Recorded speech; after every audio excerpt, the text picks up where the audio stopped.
പിതാവിൻ്റെയും പുത്രൻ്റെയും പരിശുദ്ധാത്മാവിൻ്റെയും നാമത്തിൽ ആമേൻ. കർത്താവിലെ ഏറ്റവും പ്രിയപ്പെട്ട ദൈവമക്കളെ, നിങ്ങൾക്ക് ഓരോരുത്തർക്കും ഈ കൃപാഭിഷേക ശുശ്രൂഷയിലേക്ക് പ്രത്യേകമായ സ്വാഗതം നേർന്നുകൊള്ളുന്നു. വിശ്വാസത്തിൻ്റെ വലിയൊരു അനുഭവം ഒരു വ്യക്തി കഴിഞ്ഞിടയ്ക്ക് എൻ്റെ അടുത്ത് സാക്ഷ്യപ്പെടുത്തിയത് ഇവിടെ പങ്കുവയ്ക്കാൻ ആഗ്രഹിക്കാം. 2 വർഷം മുമ്പ് ഈ മരിയൻ ധ്യാന കേന്ദ്രത്തിൽ കൃപാഭിഷേക ശുശ്രൂഷയിൽ അദ്ദേഹം പങ്കെടുക്കുകയായിരുന്നു. ശരിക്കും അദ്ദേഹം വിദേശത്തുള്ള സഹോദരനാണ്. മദ്യപാനിയായ വ്യക്തി, പുകവലിക്ക് അടിമപ്പെട്ട വ്യക്തി. ഒരു 32 വയസ്സ് പ്രായമേ ഉള്ളൂ. പക്ഷേ 17 വയസ്സ് മുതൽ ഇവനിതിന് അടിമയാണ്. അതുപോലെ മറ്റ് പല തിന്മകളും, ജഡിക പാപങ്ങൾ, എല്ലാത്തരം തിന്മകൾ അടിമപ്പെട്ട വ്യക്തി.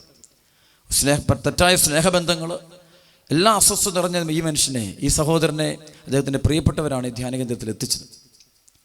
2 വർഷം മുമ്പ് ഇദ്ദേഹം വന്ന് ധ്യാനം കൂടുകയാണ്. അദ്ദേഹം പറഞ്ഞു, ധ്യാനത്തിൻ്റെ ആദ്യ ദിവസങ്ങളിൽ ഭയങ്കര അസ്വസ്ഥതയാണ്. എനിക്ക് വചനമൊന്നും കേൾക്കാൻ താല്പര്യമേ ഇല്ല. എല്ലാത്തിനോടും ഒരു വെറുപ്പ്, ഒന്നിനോടും ഇഷ്ടമില്ല. പ്രാർത്ഥിക്കാൻ തന്നെ ഇഷ്ടമില്ല. ദൈവമേ എന്ന് വിളിക്കാൻ പോലും ഇഷ്ടമില്ല. പിന്നെ ഒരു പ്രകാരത്തിൽ അദ്ദേഹം ധ്യാനത്തിൽ അങ്ങ് ഇരുന്നു കൊടുത്തു. അങ്ങനെ ധ്യാനത്തിൻ്റെ 4-ാം ദിവസമായപ്പോൾ ദൈവത്തിൻ്റെ ആത്മാവിൻ്റെ ഒരു അഭിഷേകത്തിൻ്റെ സമയമായി. വിടുതലിൻ്റെ ശക്തമായ ശുശ്രൂഷ ഇവിടെ നടക്കുകയാണ്. ബന്ധന പ്രാർത്ഥന നടക്കുകയാണ്. ശക്തമായ ബന്ധന പ്രാർത്ഥന സമയത്ത് ഇദ്ദേഹം പറഞ്ഞു, ഞാൻ താഴെ വീണു. എന്താ സംഭവിച്ചെന്ന് അദ്ദേഹത്തിന് അറിഞ്ഞുകൂടെ. അദ്ദേഹം പറയുകയാണ്, 5 മിനിറ്റ് നേരത്തോളം അദ്ദേഹം അബോധാവസ്ഥയിൽ നിലത്ത് കിടക്കുകയായിരുന്നു. അപ്പോൾ അതിനുശേഷം അദ്ദേഹം ഉണർന്നു കഴിഞ്ഞപ്പോൾ അദ്ദേഹം പറയുകയാണ്, എൻ്റെ നാവിൽ നിന്ന് ഈ മദ്യത്തോടുള്ള അല്ലെ പുകവലിയോടുള്ള അല്ലെങ്കിൽ ആസക്തികളോടുള്ള അത്തരം ആഗ്രഹങ്ങൾ എൻ്റെ ശരീരത്തിൽ നിന്ന്, എൻ്റെ നാവിൽ നിന്ന്, എൻ്റെ ചിന്തകളിൽ നിന്ന് അതങ്ങ് അകന്നുപോയ അനുഭവം കിട്ടി. ഇപ്പോൾ 2 വർഷമായി. അദ്ദേഹം പറയുകയാണ്, പിന്നീട് ഒരിക്കലും ഞാൻ മദ്യപിച്ചിട്ടില്ല. മാത്രമല്ല, ഇന്ന് അദ്ദേഹം വിദേശത്ത് കർത്താവിന് വേണ്ടി ശക്തമായൊരു ശുശ്രൂഷ, അരൂപിയിൽ നിറഞ്ഞ് ആളുകളുടെ കൂടെ നടന്ന് ദൈവരാജ്യത്തിൻ്റെ ശക്തമായ ശുശ്രൂഷ ചെയ്യുന്നു. അതാണ് ഇന്ന് എനിക്ക് നിങ്ങളോട് പങ്കുവയ്ക്കാനുള്ള വിടുതലിൻ്റെ വലിയൊരു അനുഭവം. അതുകൊണ്ട് ഇന്ന് ഈ ശുശ്രൂഷയിൽ നിങ്ങൾ പങ്കെടുക്കുകയാണെങ്കിൽ, ആത്മാർത്ഥമായിട്ട് പ്രാർത്ഥിച്ചുകൊണ്ട് പങ്കെടുക്കുകയാണെങ്കിൽ, നിങ്ങളുടെ മേൽ, നിങ്ങളുടെ കുടുംബത്തിലുള്ള നിങ്ങളുടെ മക്കളുടെ മേൽ, പ്രിയപ്പെട്ടവരുടെ മാതാപിതാക്കൾ, നിങ്ങൾ ആരെല്ലാം ഉണ്ടോ അവരെല്ലാം മേലുള്ള ബന്ധനങ്ങൾ അഴിയാനായിട്ട് ശക്തമായിട്ട് പ്രാർത്ഥിക്കണം. ഇന്ന് അനേക കുടുംബങ്ങളെ, ജീവിതങ്ങളെ തിന്മയുടെ ശക്തികൾ വേട്ടയാടുന്നുണ്ട്. അതിൽ നിന്ന് വിമോചനം കൊടുക്കുന്ന ഈ വലിയ ശുശ്രൂഷ നമുക്കേറെ ആത്മാർത്ഥമായിട്ട് നമുക്ക് സ്വീകരിക്കാം, സ്വന്തമാക്കാം. ഈ സമയത്ത് ശക്തമായൊരു തിരുവചനം നമുക്ക് കേൾക്കാം. എഫെസസ് ലേഖനം 5-ാം അധ്യായത്തിൻ്റെ 1 മുതൽ 5 വരെയുള്ള തിരുവചനം. വത്സല മക്കളെ പോലെ നിങ്ങൾ ദൈവത്തെ അനുകരിക്കുന്നവരാകുവിൻ. ക്രിസ്തു നിങ്ങളെ സ്നേഹിച്ചതുപോലെ നിങ്ങളും സ്നേഹത്തിൽ ജീവിക്കുവിൻ. അവിടുന്ന് നമുക്ക് വേണ്ടി സുരഭില കാഴ്ചയും ബലിയുമായി തന്നെ ദൈവത്തിന് സമർപ്പിച്ചു. നിങ്ങളിടയിൽ വ്യഭിചാരത്തിൻ്റെയും യാതൊരുവിധ അശുദ്ധിയുടെയും അത്യാഗ്രഹത്തിൻ്റെയും പേര് പോലും കേൾക്കരുത്. അങ്ങനെ വിശുദ്ധർക്ക് യോഗ്യമായ രീതിയിൽ വർത്തിക്കുവിൻ. മ്ലേച്ഛതയും വ്യർത്ഥഭാഷണവും ചാബല്യവും നമുക്ക് യോജിച്ചതല്ല. പകരം കൃതജ്ഞതാ സ്തോത്രമാണ് ഉചിതം. വ്യഭിചാരിക്കും അശുദ്ധനും അത്യാഗ്രഹിക്കും വിഗ്രഹാരാധകനും ദൈവത്തിൻ്റെയും ക്രിസ്തുവിൻ്റെയും രാജ്യത്തിൽ അവകാശമില്ലെന്ന് നിങ്ങൾ അറിഞ്ഞുകൊള്ളുവിൻ. പൗലോസ് അപ്പോസ്തലൻ എഫെസസുകാർക്ക് ഈ വലിയ വചനം കൊടുക്കുമ്പോൾ അദ്ദേഹം തലക്കെട്ടായിട്ട് പറയുന്നത്, നിങ്ങൾ ദൈവത്തെ അനുകരിക്കുക. ഈ തലമുറ ചെയ്യേണ്ട കാര്യം ദൈവത്തെ അനുകരിക്കാൻ പഠിക്കുക. പാപത്തിൻ്റെ വഴികളോട് വിട പറഞ്ഞിട്ട് വിശുദ്ധിയുടെ വഴിയിലൂടെ, വിശുദ്ധിയുടെ മാർഗത്തിലൂടെ പോകുവാനായിട്ട് ദൈവമക്കൾ തയ്യാറാകണം. ഇന്ന് ലോകത്തിൽ തിന്മയുടെ ശക്തികൾ അനേക മക്കളുടെ ജീവിതങ്ങളെ തകർത്ത് കളയുകയാണ്. സുഖം തേടിപ്പോകുന്ന മനുഷ്യൻ, ശരീരത്തിൽ സമർപ്പിക്കുന്ന മനുഷ്യൻ, ദൈവത്തിൽ നിന്ന് അകന്നു പോകുന്ന മനുഷ്യൻ, ദൈവകൽപ്പനകൾ അകന്നു പോകുന്ന മനുഷ്യൻ, അവനെ തിന്മയുടെ ശക്തികൾ കയറിയിട്ട് ആക്രമിക്കുക. അവൻ്റെ കുടുംബത്തെ ആക്രമിക്കുന്നു, അവൻ്റെ ആത്മീയ ജീവിതത്തെ ആക്രമിക്കുന്നു. പ്രാർത്ഥിക്കാൻ പറ്റുന്നില്ല, സ്തുതിക്കാൻ പറ്റുന്നില്ല, ദൈവമേ എന്ന് പോലും വിളിക്കാൻ പോലും പറ്റാത്തൊരവസ്ഥ വരിക. വിശുദ്ധിയിൽ മുന്നോട്ട് പോകാൻ പറ്റത്തില്ല, ബന്ധനങ്ങൾ അടിക്കുക. എല്ലായിടത്തും കാണാൻ പറ്റും. ആളുകൾ ഇത് സ്വാഭാവികമാണ്. ഇതൊക്കെ മനുഷ്യനുള്ളതല്ലേ? അല്ല മക്കൾ, ഇത് തിന്മയുടെ സ്വാധീനമുണ്ട്. ഇത് തിരിച്ചറിയാൻ നമുക്ക് സാധിക്കണം. അത് ഈശോ പറഞ്ഞ പോലെ ദൈവവചനം, വിശുദ്ധ ലിഖിതങ്ങളും ദൈവവചനവും അറിയാത്തത് കൊണ്ടല്ലേ നിങ്ങൾക്ക് തെറ്റുപറ്റുന്നത്. ദൈവമക്കൾക്ക് വിശുദ്ധ വചനം അറിഞ്ഞിരിക്കണം, ബൈബിൾ അറിയണം. കർത്താവിൻ്റെ വചനത്തിൽ എന്താണ് എഴുതിയിരിക്കുന്നത് നീ കണ്ടുപിടിച്ച് നീ വായിക്കണം. അത് ഹൃദയത്തിൽ സംഗ്രഹിക്കണം. അതുകൊണ്ടാണ് സങ്കീർത്തനത്തിൽ 119-ന്റെ 11-ാമത്തെ വചനം പറയും, അങ്ങയ്ക്കെതിരെ പാപം ചെയ്യാതിരിക്കാൻ അങ്ങയുടെ വചനം എൻ്റെ ഹൃദയത്തിൽ ഞാൻ സൂക്ഷിച്ചു വെച്ചിരിക്കുക. കാരണം ദൈവവചനം ഉള്ളിലുള്ളപ്പോൾ തിന്മയുടെ ശക്തി അവിടെ കയറിയിരിക്കുകയല്ല. ഇത് അനേകരുടെ ഹൃദയങ്ങളിലാണ് തിന്മയുടെ ശക്തികൾ കയറി വസിക്കുന്നത്.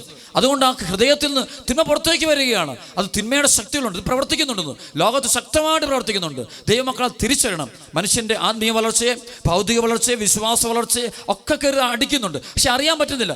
ഈ തലമുറയിൽ അനേക ജീവിതങ്ങളുടെ മനസ്സുകളിൽ, ശരീരങ്ങളിൽ ആസക്തികൾ കുടിയിരിക്കുന്നു. അതുകൊണ്ട് അവരും അവരുടെ കുടുംബത്തിൽ ഒരുപാട് അനർത്ഥങ്ങൾ വരികയാണ്. അനർത്ഥങ്ങൾ സുവിശേഷം പഠിക്കുമ്പോൾ കാണാൻ പറ്റും. തിന്മ ഇങ്ങനെ ആസക്തികളുടെ ദേശങ്ങൾ, കുടുംബങ്ങൾ സാവധാനം തകർന്നു പോകുന്നത് കാണാൻ പറ്റും. അതാണ് സൊദോം ഗൊമോറ. നല്ല ഫലഭൂയിഷ്ടമായ മണ്ണായിരുന്നു ചരിത്രകാരന്മാരെ പഠിപ്പിക്കുന്നത്. നല്ല ഫലഭൂയിഷ്ടമായ മണ്ണ്, നല്ല സ്ഥലമായിരുന്നു, നല്ല ഫലഭൂയിഷ്ടമായ മണ്ണ്. പക്ഷേ കാലക്രമത്തിൽ നശിച്ചു പോകുന്ന കാണാൻ പറ്റും, തീർന്നു പോകുന്ന കാണാൻ പറ്റും. കാരണം അവിടെ സ്വർഗരതി അതിൻ്റെ മാക്സിമത്തിൽ നടക്കുന്ന ഒരു സ്ഥലമായിട്ട് മാറിയത്. അത് പാപം ചെയ്യുന്ന ജഡിക പാപങ്ങൾ ചെയ്യുന്ന സ്ഥലങ്ങൾക്ക് നാശം സംഭവിക്കുന്നത് കാണാൻ പറ്റും. ഇത് തന്നെ നിനവെക്കുറിച്ചും ചരിത്രകാരന്മാർ പറയാറുണ്ട്. അവിടെയും ഇങ്ങനെയുള്ള തിന്മകൾ, ജഡിക പാപങ്ങളുടെ മേഖലകൾ വർദ്ധിച്ചു, ജഡിക പാപങ്ങളുടെ മേഖല വർദ്ധിച്ചു. അപ്പോൾ ആ ദേശവും തകർച്ചയിലേക്ക് പോകുന്നത് ചരിത്രകാരന്മാർ പഠിപ്പിക്കുന്നുണ്ട്, ദൈവവചനവും പഠിപ്പിക്കുന്നത് കാണാൻ പറ്റും.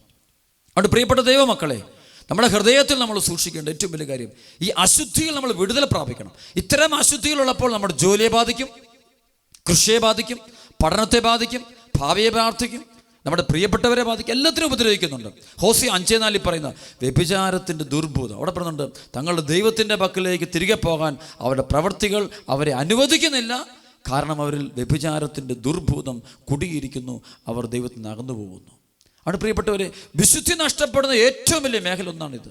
അതാണ് വിശുദ്ധ ജോൺ മരീവിയാനി പറയും, ഒരു വ്യക്തിയുടെ ആത്മാവിനെ ഏറ്റവും കൂടുതൽ നശിപ്പിക്കുന്ന പാപമേതെന്ന് ചോദിച്ചാൽ അത് ജഡിക പാപമാണ്. വ്യഭിചാരം, സ്വയംഭോഗം, സ്വർഗരതികൾ, മ്ലേച്ഛ ചിത്രങ്ങൾ കാണുക, അതിനുവേണ്ടി പോകുക, അത്തരം വഴികളിൽ പെടുക, അത് ഭയങ്കര ബന്ധനം. അത്തരം വഴികൾ സമ്പാദിക്കുന്ന, സമ്പത്തുണ്ടാക്കുന്ന മക്കൾ, പണത്തിന് വേണ്ടി സ്വന്തം ശരീരം വിൽക്കുന്ന മക്കൾ ഒക്കെ അനുദപിച്ച് പ്രാർത്ഥിക്കുക. ഇതൊക്കെ തിന്മയുടെ ശക്തിയുടെ പ്രവർത്തനമാണ്. ഇത് തിരിച്ചറിയാൻ പറ്റാതെ പോകുമ്പോഴാണ് അനേകരുടെ ജീവിതത്തെ തന്നെ അത് ബാധിക്കുക.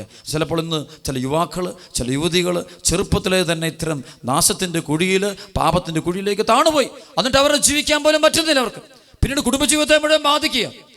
നല്ല വിശുദ്ധമായ കുടുംബജീവിതം പറ്റുന്നില്ല. പിന്നെ അവർ കല്യാണം കഴിക്കുമ്പോൾ മക്കളുണ്ടാകുന്നിടത്ത് പോലും അവർ പ്രശ്നങ്ങൾ, ഒരുപാട് പ്രശ്നങ്ങൾ വരിക. അപ്പോൾ ഇത് അഴിഞ്ഞു പോകണം. ഈ ഒരു ബന്ധനം ശരീരത്തിൽ വിട്ടുപോകണം. ധ്യാനാവസരത്തിൽ ഞാൻ കാണാറുണ്ട്, അനേകം മക്കളിൽ നിന്ന് ഈ തിന്മയുടെ ശക്തിയിൽ വിട്ടുപോകുന്നു. അവർ സാക്ഷ്യപ്പെടുത്താറുണ്ട്, ആയിരക്കണക്കിന് മക്കൾ സാക്ഷ്യപ്പെടുത്താറുണ്ട്.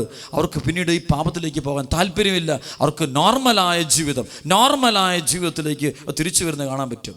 അബ്നോർമാലിറ്റിയാണ് പലപ്പോഴും. ഇത് അബ്നോർമാലിറ്റിയാണ്. ഈ അബ്നോർമാലിറ്റിയുടെ പിന്നിൽ പ്രവർത്തിക്കുന്നത് തിന്മയുടെ ശക്തികളാണ്. കുടുംബങ്ങളെ പ്രവർത്തിക്കുക, തിന്മയുടെ ശക്തിയിൽ പ്രവർത്തിക്കുന്നത് കാണാൻ പറ്റും. എഫേസസ് ലേഖനത്തിൽ പൗലോസ് അപ്പോസ്തലൻ 4-ാം അധ്യായത്തിൻ്റെ 18-19 വചനം പറയുന്നുണ്ട്, ഹൃദയ കാഠിന്യ നിമിത്തം അജ്ഞത ബാധിച്ച അവർ ബുദ്ധിയിൽ അന്ധകാരം നിറഞ്ഞ് ദൈവത്തിൻ്റെ ജീവനിൽ നിന്ന് അകറ്റപ്പെട്ടിരിക്കുന്നു. ഇത് പറയുന്നത് പല ആളുകളും, ഇതിനെ അനുകൂലിക്കുന്ന ആളുകൾ, അവർ ഹൃദയ കാഠിന്യം നിറഞ്ഞവരാണെന്നാണ് പൗലോസ് അപ്പോസ്തലൻ പറയുന്നത്. ഹൃദയ കാഠിന്യ നിമിത്തം അജ്ഞത ബാധിച്ച, അറിവില്ലായ്മ ബാധിച്ചവർ ബുദ്ധിയിൽ അന്ധകാരം നിറഞ്ഞ് ദൈവത്തിൻ്റെ ജീവനിൽ നിന്ന് അകറ്റപ്പെട്ടിരിക്കും. ദൈവിക ജീവനിൽ നിന്ന് അകറ്റപ്പെട്ടു, ദൈവിക സാന്നിധ്യത്തിൽ നിന്ന് അകന്നുപോയി. പ്രാർത്ഥിക്കാൻ പറ്റുന്നില്ല, സ്തുതിക്കാൻ പറ്റുന്നില്ല, ദൈവാരാധന അകന്നു പോകുന്നു. കാരണം ഈ ബന്ധനം കിടക്കുന്ന. അവിടെ ശക്തമായി പ്രാർത്ഥിച്ച് സ്തുതിച്ച് ഒക്കെ ഇതിൽ നമുക്ക് വിടുതൽ പ്രാപിക്കണം. ശരിക്കും വിടുതൽ പ്രാർത്ഥനകളിൽ പങ്കെടുത്ത് നമുക്ക് ഇതിൽ നിന്ന് മോചനം കിട്ടും. അപ്പോൾ നമ്മുടെ ആത്മാവ് നല്ല വിശുദ്ധിയുള്ള ആത്മാവായിട്ട് മാറുകയാണ്, വൃത്തിയായ നല്ല ആത്മാവായിട്ട് മാറുക, കൃപ നിറഞ്ഞ ആത്മാവ്. അവിടേക്കാണ് പരിശുദ്ധാത്മാവിൻ്റെ അഭിഷേകം ഇറങ്ങുക. വിശുദ്ധിയുള്ള ഹൃദയങ്ങളിലേക്ക് കുർബാന മധ്യത്തിൽ നമ്മൾ പ്രാർത്ഥിക്കും. വിശുദ്ധിയിൽ വസിക്കുകയും അവർ സംപ്രീതനാകുകയും ചെയ്യുന്ന സ്തുത്യർഹനും പരിശുദ്ധനും ബലവാനും അമർത്യനുമായ കർത്താവേ, വിശുദ്ധരിലേക്കാണ് കൃപ ഒഴുകപ്പെടുക. അവിടെ ഒരു സഹനമെടുത്തു പോലും ഈ സുഖം, ഈ പാപത്തിൻ്റെ സുഖത്തോട് വിട പറയണം. അപ്പോൾ അവൻ്റെ മേൽ പരിശുദ്ധാത്മാവ് നിറയുക, കൃപ നിറയുക. അവൻ ധൈര്യത്തോടെ അവൻ ഈ ഭൂമി നടക്കാൻ പറ്റും. ദൈവ മകനായിട്ട് അഭിമാനത്തോടെ നടക്കാൻ പറ്റും. വിശുദ്ധിയുടെ വഴിയിലേക്കാവും, മറ്റ് തിന്മയിലേക്കാവും പോയി വീഴത്തില്ല. മറ്റ് പാപങ്ങൾ അവനെ കീഴ്പ്പെടുത്തില്ല. ആളുകൾ അവനെ തോൽപ്പിക്കില്ല. കാരണം അവനോട് ദൈവമുണ്ട്. ദൈവ സാന്നിധ്യം അവനെ ശക്തിയായിട്ട് വരികയാണ്. വീണ്ടും വചനം പറഞ്ഞു, അവർ മനസ്സ് മരവിച്ച് ഭോഗാസക്തിക്ക് തങ്ങളെ തന്നെ സമർപ്പിച്ചു. അതെ, ഈ ഭോഗാസക്തിക്ക് തങ്ങളെ തന്നെ സമർപ്പിക്കുന്ന ഒരുപാട് ജീവിതങ്ങൾ മനസ്സ് മരവിച്ച ജീവിതങ്ങളാണ്. പലവിധ കാരണങ്ങളാകാം. ജീവിതത്തിൽ ചില പരാജയങ്ങളേറ്റു, കുടുംബ പ്രശ്നങ്ങളാകാം, അപ്പനിൽ നിന്ന് അമ്മയിൽ നിന്നുണ്ടായ തിരസ്കരണങ്ങളാകാം, സഹോദരങ്ങളുണ്ടായ തിരസ്കരണമാകാം, ചില ചതിയുടെ അനുഭവങ്ങളുണ്ടായി, തോൽവികളുണ്ടായി. ഞാൻ രക്ഷപ്പെടാൻ പോകുന്നില്ല. അപ്പോൾ അവൻ്റെ ശരീരത്തിലോട്ട് തന്നെ അങ്ങ് തിരിയുകയാണ്. അവന് നേടിയെടുക്കാൻ പറ്റാതെ അവൻ സ്വന്തം ശരീരത്തെ തിന്നുകയാണ്. പിന്നെ അത് നശിപ്പിക്കാൻ പോവുക. അവിടെയാണ് പൈശാചിക ശക്തി പ്രവർത്തിച്ച് അവൻ്റെ അഭിഷേകത്തെ മുഴുവൻ എടുത്ത് ചോർത്തിക്കളയുക. പിന്നെ അവന് പ്രാർത്ഥിക്കാൻ പോലും പറ്റില്ല. ഇന്ന് ചില നല്ല മക്കൾക്ക് പോലും ഈ ഒരു തകർച്ചകൾ ഉണ്ടാകുന്നത് കാണാൻ പറ്റും. ഒത്തിരി സങ്കടം തോന്നാണ്. ഒരുപാട് പേർ കരയാറുണ്ട്. ഇത്തരം ബലഹീനത കഴിയുന്ന മക്കൾ ഒന്ന് രക്ഷപ്പെട്ടിരുന്നെങ്കിൽ നന്നായിട്ട് ദൈവത്തോട് അടുക്കാമായിരുന്നു, തങ്ങളുടെ ജീവൻ തന്നെ മുന്നോട്ട് കൊണ്ട് ഒരു ദൈവാനുഭവം കിട്ടുമായിരുന്നു. അവിടെ പ്രിയപ്പെട്ട സഹോദരങ്ങളെ, ഈ ഒരു വചനം, അവർ മനസ്സ് മരവിച്ച് ഭോഗാസക്തിക്ക് തങ്ങളെ തന്നെ സമർപ്പിച്ചു, എല്ലാത്തരം അശുദ്ധികളിലും ആവേശത്തോടെ മുഴുകി. ഇത് കാണാം, ഈ തലമുറയിൽ ചില ജീവിതങ്ങൾ ആവേശത്തോടെ മുഴുകുക. ബ്ലൂ ഫിലിമിന് അടിമപ്പെട്ട ജീവിതങ്ങൾ, ടെലിവിഷന് അമിതമായിട്ട് അഡിക്റ്റായ മക്കൾ, ഫിലിമുകൾക്ക് അഡിക്റ്റായ മക്കൾ, എന്തു ചെയ്താലും യാതൊരു കുഴപ്പമില്ലെന്ന് കരുതുന്ന മക്കൾ. പക്ഷെ ഇവർ പോകുന്നത് നാശത്തിൻ്റെ വഴിയിലൂടെയാണെന്ന് ദൈവത്തിൻ്റെ പരിശുദ്ധാത്മാവ് എഴുതി വെച്ചിരിക്കുകയാണിത്. അവർ തകരാൻ പോവുക. ഈ സുഖം കഴിയുമ്പോൾ വലിയ ദുഃഖത്തിൻ്റെ വലിയ കുഴിയിലോട്ട് അവർ വീഴാൻ പോവുക, കണ്ണുനീരിലേക്ക് പോവുക. ഇപ്പം തന്നെ പലരും കണ്ണുനീർ ആരംഭിച്ചു കഴിഞ്ഞു. കുടുംബജീവിതങ്ങൾ, വ്യക്തിപരമായ ജീവിതങ്ങൾ, ഒരു 30-35 വയസ്സ് കഴിയുമ്പോഴേക്കും പലരുടെ ജീവിതങ്ങളിലേക്ക് പ്രശ്നം കയറി തുടങ്ങി. അവർക്ക് മുന്നോട്ട് പോകാൻ മേലാത്ത അവസ്ഥ. കാരണം ഇതൊരു ബന്ധനമാണ്, തിന്മയുടെ ബന്ധനം, പൈശാചിക ബന്ധനമാണ്. അതുകൊണ്ട് ഈ മേഖലയിൽ വിടുതൽ കിട്ടാൻ വേണ്ടി ശക്തമായിട്ട് നമ്മൾ ദൈവത്തോട് പ്രാർത്ഥിക്കണം. വചനം കേട്ട് പ്രാർത്ഥിക്കും. വചനം ഹൃദയത്തിലേക്ക് ആഴത്തിൽ നമ്മൾ നിറയ്ക്കുവാനായിട്ട് നമ്മൾ തയ്യാറാകണം. അതായത് ജെറമ്യാ പ്രവാചകന്റെ പുസ്തകത്തിൽ പരിശുദ്ധാത്മാവ് നല്ലൊരു വചനം എഴുതി വെച്ചിട്ടുണ്ട്. ജെറമ്യാ പ്രവാചകന്റെ പുസ്തകം 4-ാം അധ്യായത്തിന്റെ 14-ാമത്തെ വചനം, ജെറുസലേമേ, നിന്റെ ഹൃദയത്തിൽ നിന്ന് ദുഷ്ടത കഴുകിക്കളയുക, എന്നാൽ നീ രക്ഷപ്പെടും. എത്ര നാളാണ് നീ ഈ ദുഷിച്ച ചിന്തകളും പേറി നടക്കുക? ജെറുസലേമേ, നിന്റെ ഹൃദയത്തിൽ നിന്ന് ദുഷ്ടത കഴുകിക്കളയുക, എന്നാൽ നീ രക്ഷപ്പെടും. ജെറമ്യാ പ്രവാചകനോട് പരിശുദ്ധാത്മാവ് ദൈവജനത്തോട് പറയാം, നമ്മളോട് ഓരോരുത്തരോടും പറയുക, ഹൃദയത്തിൽ ഈ ദുഷ്ടത, ഈ ദുഷിച്ച ചിന്തകൾ, പൈശാചിക ചിന്ത, ഇതെടുത്ത് കളയുക, എങ്കിലേ നീ രക്ഷപ്പെടുകയുള്ളൂ, നിൻ്റെ കുടുംബം രക്ഷപ്പെടുകയുള്ളൂ. അതുകൊണ്ട് ഇത്തരം പാപങ്ങളെയും പാപ സാഹചര്യങ്ങളെയും പൂർണ്ണമായിട്ടും മാറ്റിവെച്ചുകൊണ്ട് ദൈവത്തിന് നമ്മെ തന്നെ പൂർണ്ണമായിട്ടും സമർപ്പിക്കാൻ തയ്യാറാണ്. അപ്പോൾ അഭിഷേകം നിറയുക, ആത്മാവ് നിറയുക. അപ്പോൾ ഈ ആരാധനയൊക്കെ പങ്കെടുക്കുമ്പോൾ കൃപയും കൊണ്ട് നമ്മുടെ ഹൃദയത്തിലോട്ടൊക്കെ നിറയും. അപ്പോൾ നമുക്ക് പുതിയ വ്യക്തികളായിട്ട് മാറാൻ പറ്റും, നമുക്ക് വളരാൻ പറ്റും. നമ്മുടെ ആത്മീയ മേഖലയിൽ, കുടുംബത്തിൽ, സമൂഹത്തിൽ നമ്മൾ എവിടെ പോയാൽ അഭിഷേകത്തിൽ വരും. പക്ഷേ ഈ കള്ളത്തരം കാണിക്കരുത്. ഇനി അനേക മക്കൾ കള്ളത്തരം കാണിക്കുന്നുണ്ട്. യോഹന്നാൻ 8:44 പറയുന്നത്, അവൻ നുണയുടെ പിതാവുമാ. പിശാചിനെ കുറിച്ച് അവൻ നുണയുടെ പിതാവുമാ. അപ്പോൾ ഈ നുണയുടെ ആത്മാവ് ഉള്ളിൽ നിറഞ്ഞിരിക്കുക. പുറമെ ഭക്തിയുടെ നല്ല രൂപത്തിൽ നടക്കുക, നല്ല ആളുകളായിട്ട് നടക്കുക, നല്ല മനുഷ്യനായിട്ട് നടക്കുക. പക്ഷെ ഉള്ളിൽ ചില വ്യക്തികൾ ഇത്തരം തിന്മകൾ ഒളിച്ചു വെച്ചുകൊണ്ട് കള്ളത്തരം കാണിച്ചു നടക്കുക. പക്ഷേ കള്ളത്തരം അല്ലത്, ശരിക്കും അവർ നശിപ്പിച്ചുകൊണ്ടിരിക്കുക. അവരുടെ ഉള്ളിൽ തന്നെ തിന്മയുടെ ശക്തി അവർ കുടിയിരുത്തുക. അപ്പോൾ ഇവരുടെ ജീവിതത്തിൻ്റെ വളർച്ച, ഉയർച്ച, പ്രാർത്ഥന, ആത്മീയ ജീവിതം, വിശ്വാസ ജീവിതം, സകല സഭാത്മക ജീവിതം മുഴുവനെയും ബാധിക്കുക. അപ്പം എല്ലാത്തും തടസ്സം വരിക, അസ്വസ്ഥത കയറി വരിക, വളർച്ച കുറച്ചുണ്ടാവും. പിന്നെ പ്രശ്നം, കാരണം ഈ തിന്മ നിൽക്കുന്നുണ്ട്. ഈ തിന്മ എപ്പോഴും അവൻ്റെ ജീവിതത്തിന് ഒരു കല്ല, ഒരു തടസ്സമാണ്. അവന് മുന്നോട്ടുള്ള പോക്കിന് മുഴുവനും തടസ്സമായിട്ട് മാറുക, ഉയർച്ചയ്ക്ക് തടസ്സമാകുക, സന്തോഷത്തിന് തടസ്സമാകുക. അതുകൊണ്ട് പ്രിയപ്പെട്ട ദൈവമക്കളെ, ഈ തിന്മയിൽ നിന്ന് പൂർണ്ണമായ വിടുതൽ കിട്ടാൻ വേണ്ടി നാം ശക്തമായിട്ട് പരിശുദ്ധാത്മാവിനോട് നാം പ്രാർത്ഥിക്കണം. അത് തന്നെ പൗലോസ് ശ്ലീഹ 1 കൊരിന്ത്യർ 6-ാം അധ്യായത്തിൽ 18, 19, 20 വചനം പറയും, വ്യഭിചാരത്തിൽ നിന്ന് ഓടിയകലുവിൻ. മനുഷ്യൻ ചെയ്യുന്ന മറ്റു പാപങ്ങളെല്ലാം ശരീരത്തിന് വെളിയില്ല. വ്യഭിചാരം ചെയ്യുന്നവനാകട്ടെ സ്വന്തം ശരീരത്തിനെതിരായി പാപം ചെയ്യുന്നു. നിങ്ങൾ വസിക്കുന്ന ദൈവദത്തമായ പരിശുദ്ധാത്മാവിൻ്റെ ആലയമാണ് നിങ്ങളുടെ ശരീരമെന്ന് നിങ്ങൾക്ക് അറിഞ്ഞുകൂടെ? നിങ്ങൾ നിങ്ങളുടെ സ്വന്തമല്ല, നിങ്ങൾ വിലയ്ക്ക് വാങ്ങപ്പെട്ടവരാ. ആകയാൽ നിങ്ങളുടെ ശരീരത്തിൽ ദൈവത്തെ മഹത്വപ്പെടുത്തുവിൻ. അവിടെ പൗലോസ് പറയാം, നിങ്ങളുടെ ശരീരങ്ങൾ പരിശുദ്ധാത്മാവിൻ്റെ ആലയമാണ്. ക്രൈസ്തവൻ്റെ ശരീരം പരിശുദ്ധാത്മാവ് നിറഞ്ഞ സ്ഥലമാണ്. അതായത് ജ്ഞാനസ്നാനം സ്വീകരിക്കുന്ന വേളയിൽ കർത്താവിൻ്റെ അഭിഷിക്തൻ വിശുദ്ധ ജലം ഇവൻ്റെ മേൽ ഒഴിച്ചുകൊണ്ട്, ഒരു കുഞ്ഞിൻ്റെ മേൽ ഒഴിച്ചുകൊണ്ട്, പിതാവിൻ്റെയും പുത്രൻ്റെയും പരിശുദ്ധാത്മാവിൻ്റെ നാമത്തിൽ ഞാൻ നിന്നെ സ്നാനപ്പെടുത്തുന്നു എന്ന് പറയുമ്പോൾ ആ സമയം മുതൽ അവനിലേക്ക് പരിശുദ്ധാത്മാവ് ഒഴുകുക. തൈലാഭിഷേകം നടക്കുമ്പോൾ ആത്മാവിലേക്ക് ഒഴുകി നിറയുക. ആ നിമിഷം അവന് ക്രിസ്തുവിൻ്റെ ആത്മാവുണ്ട്. ആ നിമിഷം നമ്മുടെ ശരീരങ്ങൾ ക്രിസ്തുവിൻ്റെ സാന്നിധ്യമുള്ളതാ. ക്രിസ്തുവിൻ്റെ സാന്നിധ്യം കഥയല്ലത്, ഇത് അനുഭവമാണിത്. അനുഭവം. ഈ ശുശ്രൂഷകളൊക്കെ ഞങ്ങൾ കാണുന്ന അനുഭവം അതാണ്. ഈ അത്ഭുതങ്ങൾ നടക്കുന്നു, രോഗശാന്തികൾ ഉണ്ടാകുന്നു, സാത്താൻ വിട്ടുപോകുന്നു. അത് നമ്മുടെ ആരും കഴിവല്ലത്. ഇത് പരിശുദ്ധാത്മാവിൻ്റെ പ്രവർത്തനമാണിത്. സഭയിൽ പരിശുദ്ധാത്മാവ് പ്രവർത്തിക്കുന്നതിൻ്റെയാണിത്. ആത്മാവ് പ്രവർത്തിക്കുന്നതുകൊണ്ടാണ് സംഭവിക്കുന്നത്. അപ്പോൾ ഈ അഭിഷേകം എന്തുകൊണ്ട് നമ്മൾ പലരും പ്രവർത്തിക്കുന്നില്ല? ഈ പരിശുദ്ധാത്മാവ്, ക്രൈസ്തവരായി നമ്മൾ ചിന്തിക്കണം, നമ്മുടെ ഉള്ളിൽ പലരിലും എന്തുകൊണ്ട് ഈ ആത്മാവിൻ്റെ അഭിഷേകം സംഭവിക്കുന്നില്ല? നമ്മുടെ അടുത്ത് വരുന്ന ആളുകൾക്ക് എന്തുകൊണ്ട് അഭിഷേകം കിട്ടുന്നില്ല, വിടുതൽ കിട്ടുന്നില്ല, സൗഖ്യം കിട്ടുന്നില്ല? കാരണം മറ്റൊന്നുമല്ല, പാപം ഈ തിന്മ അകത്ത് വെച്ചിരിക്കുക. ഈ തിന്മ അകത്ത് വെച്ചിരിക്കുക. ഈ പിശാചിനെ കുടിയിരുത്തിയിരിക്കുക, അവൻ്റെ സുഖം മേടിച്ചെടുത്തുകൊണ്ടിരിക്കുക. അപ്പോൾ ഇവൻ തീർന്നുകൊണ്ടിരിക്കുക, തരിപ്പണമായിരിക്കൊണ്ടിരിക്കുക. കള്ളം കപ്പലിൽ തന്നെയാണ്. നമ്മുടെ പലരുടെയും കുടുംബത്തിൽ ഇത്തരം തിന്മകളുണ്ട്. ഹൃദയത്തിൽ തന്നെയാണ്, ശരീരത്തിൽ തന്നെയാണ്, കുടുംബത്തിലൊക്കെ ഇരിപ്പുണ്ടത്. ഇതിരിക്കുമ്പോൾ ആ കുടുംബത്തിൻ്റെ വളർച്ച എല്ലാത്തിനെയും ബാധിക്കും. ഒരു സന്തോഷം, അത് കഴിഞ്ഞ് ഒരു വലിയ കണ്ണുനീർ. ഇന്ന് പല കുടുംബങ്ങളത് ഒരു ഭയങ്കര സന്തോഷം കഴിഞ്ഞാൽ ഉടനെ വലിയൊരു കണ്ണുനീർ ആ കുടുംബത്തിൽ സംഭവിക്കുന്നത്. ഒരു വലിയ ഉയർച്ച കഴിഞ്ഞാൽ ഉടനെ തന്നെ വലിയൊരു തകർച്ച കാണുന്നു. സാമ്പത്തികമായിട്ട് ഒറ്റ ഉയർച്ച, പിറ്റേ ദിവസം പെട്ടെന്ന് താഴ്ച. ഈ തകർച്ചകളുടെ ഒരു നീണ്ട പോക്ക് കാണാൻ പറ്റും. ഒരു ദിവസം നല്ല ഉയർച്ച, സന്തോഷം, പിറ്റേ ദിവസം മൂന്ന് തകർച്ച. കാരണം ഈ തിന്മയുടെ ശക്തികൾ അകത്തിരിക്കുന്നുണ്ട്. അത് നമ്മുടെ ജീവിതത്തെ മുഴുവൻ ബാധിക്കുന്നു, കുടുംബങ്ങളെ ബാധിക്കുന്നു, സമൂഹത്തെ ബാധിക്കുന്നു, എല്ലാത്തിനും ബാധിക്കുന്നു. അതുകൊണ്ട് പ്രിയപ്പെട്ട ദൈവമക്കളെ, ഈ സമയത്ത് കണ്ണുനീരോടെ വിളിച്ച് പ്രാർത്ഥിക്കണം, അനുദപിച്ച് പ്രാർത്ഥിക്കണം. ഈ മ്ലേച്ഛതയുടെ അടിമത്തത്തിൽ നിന്ന് നമുക്ക് മോചനം പ്രാപിക്കണം. ലോകത്തിന് മുഴുവൻ വിടുതൽ കിട്ടണം. ഇത് മാറുമ്പോൾ അനുഭവങ്ങൾ കിട്ടുക. ഞാൻ ആദ്യം ഒരു സാക്ഷ്യം പറഞ്ഞതുപോലെ, ഇവിടെ ധ്യാനം കൂടി ആ മകൻ 2 വർഷം മുമ്പ് അവൻ കണ്ണുനീരോട് പ്രാർത്ഥിച്ചു. അവൻ്റെ പ്രാർത്ഥനയുടെ ഫലം ദൈവം കേട്ടു. അവനിൽ നിന്ന് ആ തിന്മയുടെ ശക്തിയെ കർത്താവ് പുറത്താക്കി. അവനിന്ന് വിശുദ്ധനായിട്ട് ജീവിക്കുന്നു.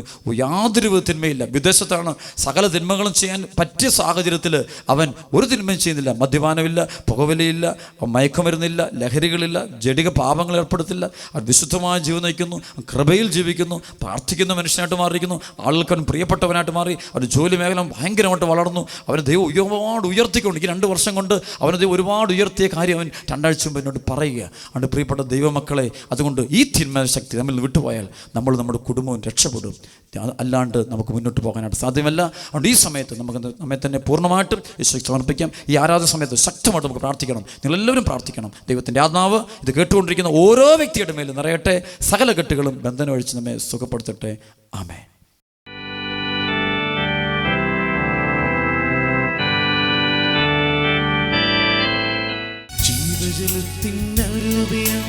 നിറഞ്ഞു കവിഞ്ഞൊഴുകണമേ, ജീവജലത്തിനരുവിയാ നിറഞ്ഞു കവിഞ്ഞൊഴുകണമേ. സ്നേഹാഗ്നിജ്വാലയായി എന്നിൽ കത്തി പടരണമേ, സ്നേഹാഗ്നിജ്വാലയായി എന്നിൽ കത്തി പടരണമേ. ആത്മാവേ, പരിശുദ്ധാത്മാവേ, ആത്മാവേ, പരിശുദ്ധാത്മാവേ, അഭിഷേകം വ്യാപിക്കട്ടെ എൻ ഹൃദയത്തിൽ, എല്ലാ ഹൃദയങ്ങളിലേക്കും വാഴും ആത്മാവേ, എൻ ഹൃദയത്തിൽ വാഴും അത്ഭുതങ്ങൾ പ്രവർത്തിക്കണമേ. നിറയണമേ, എന്നിൽ നിറയണമേ, ബന്ധനം അഴിച്ചുവിടണമേ, നിറയണമേ, എന്നിൽ നിറയണമേ, കൃപയ്ക്കുമേ കൃപ വർഷിക്കണമേ. ജീവജലത്തിനരുവിയായി നിറഞ്ഞു കവിഞ്ഞൊഴുകണമേ, പരിശുദ്ധാത്മാവേ, നിറഞ്ഞു കവിഞ്ഞൊഴുകണമേ. സ്നേഹാഗ്നിജ്വാലയായി എന്നിൽ കത്തി പടരണമേ, സ്നേഹാഗ്നിജ്വാലയായി എന്നിൽ കത്തി പടരണമേ. Hallelujah, hallelujah, hallelujah. കർത്താവേ, നന്ദി, നന്ദി, നന്ദി. സ്തുതിക്കുന്നു, സ്തുതിക്കുന്നു, സ്തുതിക്കുന്നു, സ്തുതിക്കുന്നു. ആത്മാവിനെ വർഷിക്കണേ, വർഷിക്കണേ. കർത്താവായ ഈശോയെ, അങ്ങയുടെ മുമ്പിലേക്ക് മക്കളെ ഓരോരുത്തരെയും സമർപ്പിക്കുന്നു. കർത്താവേ, വചനം കേട്ട് പ്രാർത്ഥനയിൽ മുഴുകിയിരിക്കുന്ന മക്കളെ അനുഗ്രഹിക്കണമേ. കർത്താവേ, അങ്ങയുടെ വചനം സ്വീകരിക്കുവാൻ ഞങ്ങളുടെ ഹൃദയങ്ങളെ തുറക്കണമേ. കർത്താവേ, ഞങ്ങളുടെ ഹൃദയങ്ങളുള്ള ബന്ധനങ്ങൾ അഴിക്കണമേ. പാപക്കൂട്ടുകെട്ടുകൾ അവസാനിപ്പിക്കുവാൻ കൃപ തരണേ. കർത്താവേ, ഞങ്ങൾ പാഴ്ചെടികളായിട്ട് അങ്ങയുടെ മുമ്പിൽ നിൽക്കുവാൻ അനുവദിക്കരുതേ. അങ്ങയുടെ പരിശുദ്ധാത്മാവിലൂടെ ഞങ്ങളെ വീണ്ടും വീണ്ടും ഉണർത്തണമേ, അഭിഷേകം ചെയ്യണമേ. ഉണർവിൻ്റെ ആത്മാവേ, ശക്തിയുടെ ആത്മാവേ, ഞങ്ങളെ അനുഗ്രഹിക്കണമേ. ദൈവവചനം സ്വീകരിക്കുവാൻ ഞങ്ങളുടെ ഹൃദയങ്ങളെ ഒരുക്കണമേ. ഞങ്ങളുടെ ദൈവവചനം സ്വീകരിച്ച് വളരുവാൻ കൃപ തരണമേ. പരിശുദ്ധാത്മാവേ, അവിടുത്തെ ഫലങ്ങളായ സ്നേഹമാനന്ദം, ക്ഷമതയ, നന്മ, സൗമ്യത, വിശ്വസ്തത, ആത്മസംയമനം തുടങ്ങിയ പരിശുദ്ധാത്മാവേ, അവിടുത്തെ ഫലങ്ങൾ കൊണ്ട് ഞങ്ങളെ എല്ലാവരും നിറയ്ക്കണമേ എന്ന് പ്രാർത്ഥിക്കുന്നു. ഈ സമയത്ത് ബന്ധനങ്ങൾ അഴിയട്ടെ. സാത്താനൊരു സൈന്യം വിട്ടുപോകട്ടെ, അന്ധകാരം വിട്ടുപോകട്ടെ, സാത്താൻ വിട്ടുപോകട്ടെ, യേശുനാമത്തിൽ വിട്ടുപോകട്ടെ. രോഗികൾ സുഖം പ്രാപിക്കട്ടെ, രോഗികൾ സുഖം പ്രാപിക്കട്ടെ. കടബാധിതരുടെ ബന്ധനം അടിയട്ടെ, പാപത്തിൻ്റെ കെട്ടഴിഞ്ഞു പോകട്ടെ, പൈശാചിക ബന്ധനം അടിയട്ടെ. ദൈവമക്കളെ നശിപ്പിക്കുന്ന ദുശീലങ്ങൾ വിട്ടുപോകട്ടെ, നശിപ്പിക്കുന്ന ദുശീലങ്ങൾ വിട്ടുപോകട്ടെ. എല്ലാ മക്കളെയും വിട്ടുപോകട്ടെ. മദ്യപാനികൾ കുടുംബങ്ങളെ ആശീർവദിക്കുന്നു. കർത്താവേ, ഇടപെടണമേ. പുകവലിക്കുന്ന മക്കളെ ആശീർവദിക്കുന്നു. കർത്താവേ, ഇടപെടണമേ. ബന്ധനം അഴിച്ചുവിടണമേ. മയക്കുമരുന്ന് ലഹളികളിൽ കഴിയുന്ന കുടുംബങ്ങളെ മോചിപ്പിക്കണമേ. കട്ടഴിക്കണമേ. വ്യഭിചാരത്തിൻ്റെ പൈശാചിക ബന്ധനം അഴിച്ചുവിടണമേ കർത്താവേ. ആ ബന്ധനത്തിൽ നിന്ന് കുടുംബങ്ങളെ മോചിപ്പിക്കണമേ. യുവതി യുവാക്കളെ മോചിപ്പിക്കണമേ. സ്വയംഭോമ സ്വവർഗരീതികളുടെ ബന്ധനം അഴിച്ചുവിടണമേ. തിന്മയുടെ ശക്തികളെ കർത്താവെ ഈ കുടുംബങ്ങളിൽ നിന്ന്, ഈ മക്കളിൽ നിന്ന് മോചിപ്പിക്കണമേ, എടുത്തു കളയണമേ കർത്താവെ. ഇവരെ വിടുതൽ നൽകി അനുഗ്രഹിക്കണമേ. പരിശുദ്ധാത്മാവ് ഇവരിലേക്ക് നിറയട്ടെ. പരിശുദ്ധാത്മാവ് ഇവരിലേക്ക് ഒഴുകണമേ. കൃപയായിട്ട് മാറണമേ. കൃപയായിട്ട് തീരണമേ. അഭിഷേകം കൊടുക്കണമേ. രോഗങ്ങൾ വിട്ടുമാറട്ടെ. മാരക രോഗങ്ങളെ യേശുനാമത്തിൽ ബന്ധിക്കുന്നു. മാറാ രോഗങ്ങളെ യേശുനാമത്തിൽ ബന്ധിക്കുന്നു. ഈ മക്കളുടെ കുടുംബങ്ങൾ സമാധാനം ഉണ്ടാകട്ടെ. പ്രാർത്ഥിച്ചുകൊണ്ടിരിക്കുന്ന ഓരോ വ്യക്തിക്ക് അനുഗ്രഹം ലഭിക്കട്ടെ. ദൈവ സ്നേഹാഗ്നിയിൽ ജ്വലിക്കട്ടെ. ദൈവവചന വായന ഈ മക്കളുടെ കുടുംബങ്ങൾ സംഭവിക്കട്ടെ. സന്ധ്യാപ്രാർത്ഥനയിലൂടെ ഒരുപാട് അഭിഷേകങ്ങൾ കുടുംബങ്ങൾക്ക് ലഭിക്കട്ടെ. മധ്യസ്ഥ പ്രാർത്ഥനയ്ക്കുള്ള അഭിഷേകം ലഭിക്കട്ടെ. ക്ഷമിക്കുവാനുള്ള കൃപ ലഭിക്കണമേ കർത്താവേ. ക്ഷമിക്കാനുള്ള കൃപ കൊടുക്കണമേ. ക്ഷമ ചോദിക്കുവാൻ കൃപ കൊടുക്കണമേ. വെറുപ്പിൻ്റെ പിശാചുകളെ ബന്ധിക്കുന്നു, ശാസിക്കുന്നു, ബഹിഷ്കരിക്കുന്നു. വൈരാഗ്യത്തിൻ്റെ ബന്ധനങ്ങൾ അഴിയട്ടെ. ഭിന്നതയുടെ ആത്മാക്കൾ വിട്ടുപോകട്ടെ. തെറ്റായ ബോധ്യങ്ങൾ വിട്ടുപോകട്ടെ. ബുദ്ധിയിലുള്ള അന്ധകാരത്തെ യേശുനാമത്തിൽ ബന്ധിച്ച് പുറത്താക്കുന്നു. അഹങ്കാരം നീങ്ങിപ്പോകട്ടെ. അഹങ്കാരത്തെ ബന്ധിച്ച് ബഹിഷ്കരിക്കുന്നു. അന്ധവിശ്വാസങ്ങളെ ബന്ധിച്ച് ബഹിഷ്കരിക്കുന്നു. ഈ സമയത്ത് ഞങ്ങളുടെ ഹൃദയങ്ങളെ, മനസ്സുകളെ വിശുദ്ധീകരിക്കണമേ. പരിശുദ്ധാത്മാവിൽ ഞങ്ങളെ വിശുദ്ധീകരിക്കണമേ. കൃപയ്ക്കുമേ കൃപ തരണമേ. സമാധാനമില്ലാത്ത കുടുംബങ്ങളിൽ കർത്താവെ കയറിച്ചെല്ലണമേ. സക്കേവൂസിന്റെ വീട്ടിൽ കയറിച്ചെന്ന് ആ കുടുംബത്തെ മുഴുവൻ രക്ഷിച്ച് സ്വന്തമാക്കിയതുപോലെ ഈ സമയത്ത് കർത്താവെ ഈ ശുശ്രൂഷ പങ്കെടുത്തുകൊണ്ടിരിക്കുന്ന മുഴുവൻ കുടുംബങ്ങളിലേക്കും അങ്ങ് ജീവനോട് കയറിച്ചെന്ന് ആ കുടുംബങ്ങളെ ബന്ധനങ്ങൾ അഴിച്ചു മാറ്റി അവരെ അനുഗ്രഹിക്കണമേ. ജെറുസലേം ദേവാലയത്തിൽ പ്രവേശിച്ച് അവിടെ ഉണ്ടായിരുന്ന കച്ചവടക്കാരെയും പാപബന്ധനങ്ങളെല്ലാം അടിച്ചു പുറത്താക്കിയതുപോലെ, തിന്മ മുഴുവൻ അടിച്ചു പുറത്താക്കിയതുപോലെ ഈ സമയത്ത് കർത്താവെ, സർവശക്തനായ ദൈവമേ, അങ്ങയുടെ കരത്താൽ, അങ്ങയുടെ ഇടപെടലിലൂടെ തിന്മയുടെ സ്വാധീനങ്ങൾ ഈ മക്കളുടെ ഹൃദയങ്ങളിൽ നിന്നും കുടുംബങ്ങളിൽ നിന്നും പുറത്തു പോകട്ടെ. അങ്ങയുടെ സാന്നിധ്യത്തിൻ്റെ ശക്തിയാൽ അന്ധകാരം വിട്ടുപോകട്ടെ. പാപക്കെട്ടഴിയട്ടെ. ധനാസക്തികൾ, പാപക്കൂട്ടുകെട്ടുകളെല്ലാം വിട്ടുമാറട്ടെ. ആത്മാവിൻ്റെ അഭിഷേകം നിറയട്ടെ. കൃപയുടെ അഭിഷേകം വ്യാപിക്കട്ടെ. കൃപയ്ക്കുമേൽ കൃപ. വിശുദ്ധി നിറയട്ടെ. ഈ സമയത്ത് എല്ലാ മക്കൾക്കും സന്തോഷം ലഭിക്കട്ടെ. എല്ലാവരും പരസ്പരം സ്നേഹിക്കാൻ ഇടവരട്ടെ. ക്ഷമിക്കാൻ ഇടവരട്ടെ. കുടുംബങ്ങളെ അനുഗ്രഹിക്കണമേ. കുടുംബങ്ങളെ ആശീർവദിക്കണമേ. പിതാവിൻ്റെയും പുത്രൻ്റെയും പരിശുദ്ധാത്മാവിൻ്റെയും നാമത്തിൽ ആശീർവദിക്കുന്നു. അനുഗ്രഹം ഒഴുകട്ടെ. സമാധാനം നിറയട്ടെ. ദൈവസ്നേഹം നിറയട്ടെ. സ്വസ്ഥത നിറയട്ടെ. സൗഖ്യമുണ്ടാകട്ടെ. ഹല്ലേലൂയാ, ഹല്ലേലൂയാ.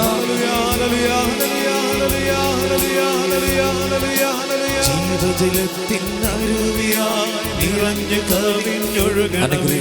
ജീവജലത്തിനരുവിയായി നിറഞ്ഞു കവിഞ്ഞൊഴുകണമേ. ഓരോ മക്കളിലേക്കും, ഓരോ ഹൃദയങ്ങളിലേക്കും, ഓരോ ജീവിതങ്ങളിലേക്കും സാധാരണ ബന്ധിക്കുന്ന അനുഭവങ്ങൾ ഉണ്ടാകട്ടെ. ഈ സമയത്ത് അനുഭവം ഉണ്ടാകട്ടെ. സൗഖ്യ എന്നിൽ കത്തി പടരണമേ.